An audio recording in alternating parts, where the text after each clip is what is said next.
Oi, gente. Vamos então dar início à nossa última aula programada, né, de análise sensorial à distância.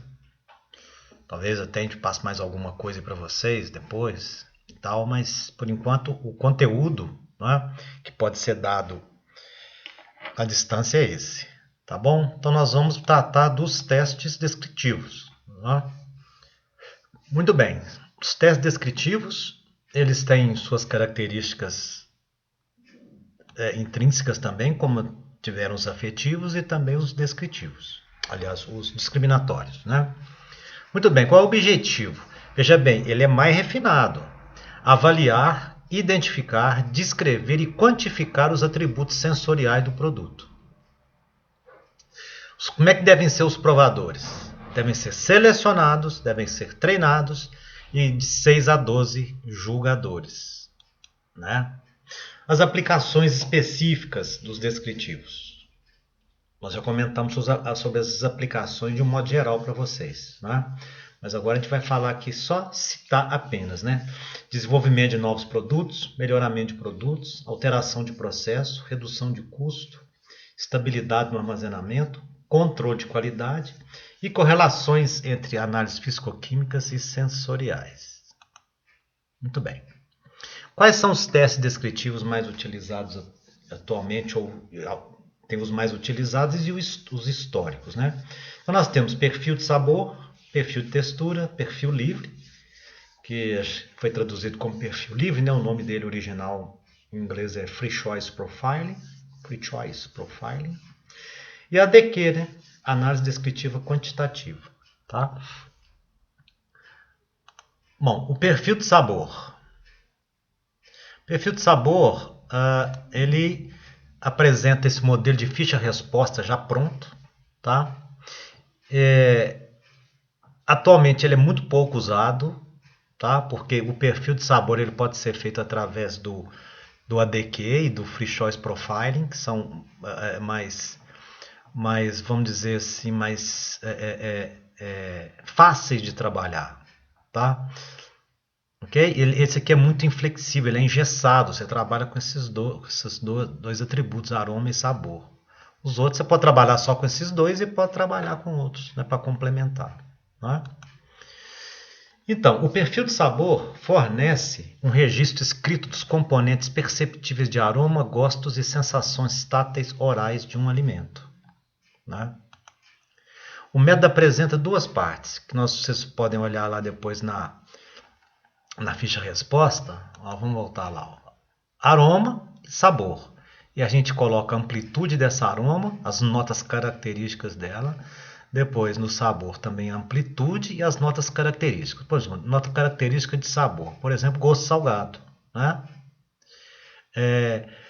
Vamos colocar aqui aroma, né? Odor de acetil. Né? Ok? E tem já uma escala sugerida para isso, né? Esses parênteses ao contrário, quer dizer que essa sensação de amplitude, por exemplo, aqui no caso do aroma, muito sabor, né? Do gosto salgado, por exemplo. A gente coloca ali aqueles parênteses invertidos, quer dizer que a sensação do gosto salgado é muito baixa, 1 baixa, 2 média, 3 alta. Né? Muito bem.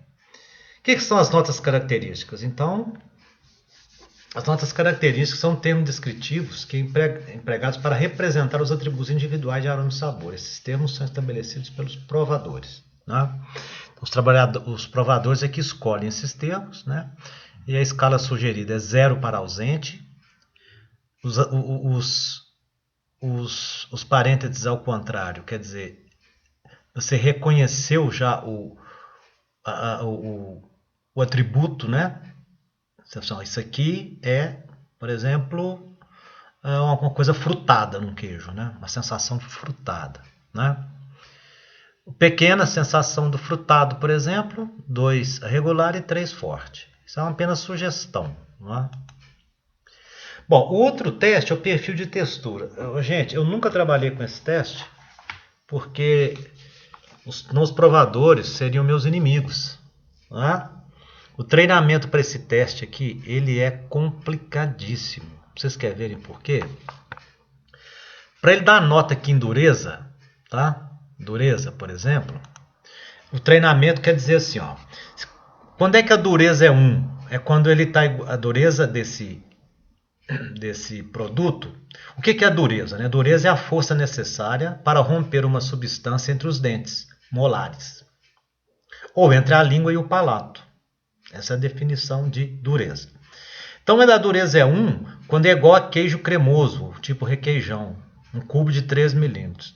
2, clara de ovo cozida por 5 minutos. 3, salsicha crua, sem casca. 4, queijo prato, vai passando, até 9, açúcar candy. Né? Agora, vamos ver como é que eu vou treinar o pessoal para trabalhar com mastigabilidade. O que é mastigabilidade? É o número de mastigações necessárias para que a amostra tenha consistência adequada para ser engolida. A velocidade é de uma mastigada por segundo, olha só. Então, a escala do valor 1 é igual para pão fresco, são 10 mastigadas. 2, salsicha, 17 mastigadas. Tudo cubo de 3 milímetros, né? Por exemplo, 5, bala drops, 35 mastigadas. 6, bala toffee, 37 mastigadas. Não é brincadeira, né, gente? Não é brincadeira. Então, esse teste ele é extremamente complicado, né, para a gente poder trabalhar com ele no dia a dia, né? Principalmente dentro de uma fábrica, tá certo? Se é usado em pesquisa, vá lá. A gente nem lê mais artigo aplicando esse teste, tá? Eu tenho a impressão que ele já caiu em desuso, né? Mas então, esse perfil de textura pode ser definido como a análise sensorial da textura de um alimento no que se refere às suas características mecânicas, geométricas e à umidade. A umidade influencia na maciez, né, na dureza e tal, etc. Né? Essas características são divididas em atributos primários, como dureza, coesividade, viscosidade, elasticidade e adesividade. Complicado, não é? Muito bem. Só fazendo isso en passant para vocês, né, para vocês terem essa noção. Tá? Vamos falar agora do terceiro teste descritivo, que é a análise descritiva quantitativa, ou ADQ.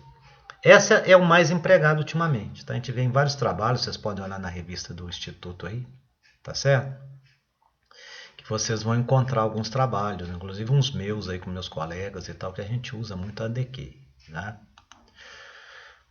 A análise descritiva quantitativa, então, ela pode ser entendida como uma técnica de perfil sensorial na qual uma equipe treinada, aqui até faltou uma coisa, né? Uma equipe selecionada e treinada, 6 a 12 provadores, identifica e quantifica as propriedades sensoriais de um produto.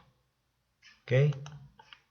Os provadores, então, têm que ser selecionados, treinados, não podem ser especialistas, por exemplo, os técnicos em laticínios, fazer um teste desse, participar de um painel desse, não é recomendado. Né? E os próprios provadores é que elaboram a ficha-resposta, ao contrário daquele perfil de sabor, que ela já vem pronta, é o contrário também da perfil de textura, que ela também já vem pronta, é só preencher. Nesse caso aqui não, os provadores reúnem e por meio de um consenso, né, entre eles definem essa ficha-resposta. Né? Como exemplo, eu vou mostrar para vocês essa ficha-resposta aqui. Essa ficha-resposta é de queijo gorgonzola, tá? Um queijo gorgonzola, da minha tese de doutorado, ok? Então, a ADQ, ela é o seguinte, ela preconiza o seguinte: ninguém dá uma nota em número, tá? Essa linha aqui, ó, ela tem 15 centímetros, tá ok? E aqui tem um primeiro atributo, ó, aparência. Ele vai de atípica até típica. Então, quando eu vou treinar os provadores, eu tenho que mostrar que é uma aparência típica de queijo gorgonzola e mostrar também uma amostra atípica, né? Ele olha, aí quando ele vai fazer o teste, ele olha, né, a aparência, observa a aparência e marca em algum ponto aqui com a caneta. Tá certo? Depois vem o estagiário e mede com a régua, né? E anota lá quanto deu, quantos centímetros, tá? Aqui tem esses pontinhos aqui, um de cá e outro de cá, que eles ficam a 1 centímetro da extremidade, tá ok? Por exemplo, mofo, com relação à quantidade de mofo. Ó, pode ser ausente, se tiver nenhum mofo, coloca aqui na pontinha aqui que é 0, né? E vai marcando aqui à medida que ele acha, né? E ele foi treinado. O muito pronunciado está aqui, que é puro mofo, né? Ele marca 15, né? E assim por diante, ele vem preenchendo, né? Depois o estagiário vem, ou o bolsista, e vai medindo com a régua e anotando, né? Existem uns programas para isso, para esse teste, né? Para ADQ. Ele é um touchscreen. Essa aqui fica na tela, o provador, ele não tem caneta nem nada, né? Ele vem aqui, marca com o dedo aqui, ou com a caneta especial, que eu esqueci como é que chama aquilo, né? Ele vai marcando, vai degustando, vai marcando, marcando, marcando. Aquilo já cai numa planilha, né? Quando todos os provadores fazem, o responsável pelo teste já dá um comando, né? E ele já dá uma resposta. Quando a gente faz à mão assim, depois tem que digitar esses dados todos numa planilha, por exemplo, no Excel, depois rodar num programa, num SAS, por exemplo, no SAEG e tal. Tá? É mais complicado, tá certo? A análise dos resultados é feita por meio de ANOVA, que é a análise de variância que vocês viram comigo, né? Foi o último item da nossa disciplina estatística no último semestre, ok? Aquela nova, né? Vamos ver o perfil livre. Perfil livre é uma beleza, né? Olha, o método perfil livre é usado para se obter a percepção dos consumidores quanto à descrição das características sensoriais de um produto. É relativamente barato e fácil de aplicar. Eu vou comentar com vocês aqui para uma coisa para facilitar. Ele é basicamente, ele faz a mesma coisa que o ADQ, só que ele tem uma diferença enorme. Os provadores não precisam ser selecionados, do ADQ sim. Os provadores não precisam ser treinados, do ADQ sim. Aqui também tem que ser não especialistas, lá também não precisa ser especialista, né? E também são responsáveis pela elaboração da ficha-resposta. Muito bem, só de não precisar ser selecionado nem treinado, já economiza-se muito tempo. É que até você selecionar os provadores, até você treiná-los, estarem todos aptos, fica difícil, né? Você gasta muito tempo. Eu trabalhei com ADQ nas minhas duas teses, eu senti essa dificuldade, né? Mesmo também quando fazendo trabalho de pesquisa aqui para a escola. Né? Muito bem, ao contrário da ADQ, cuja análise de resultados é feita por meio da ANOVA, da análise de variância, o perfil livre é realizado através de análise generalizada de Procrustes, né? que é uma ferramenta de ajustamento de dados. Tá? Ajustamento de dados. Muito bem. Porque é o seguinte, ó, por que eles utilizam essa ferramenta, né? Análise generalizada de Procrustes? Porque os provadores não são nem selecionados nem treinados. Eles elaboram a ficha-resposta, mas cada um faz a sua. Tem esse detalhe.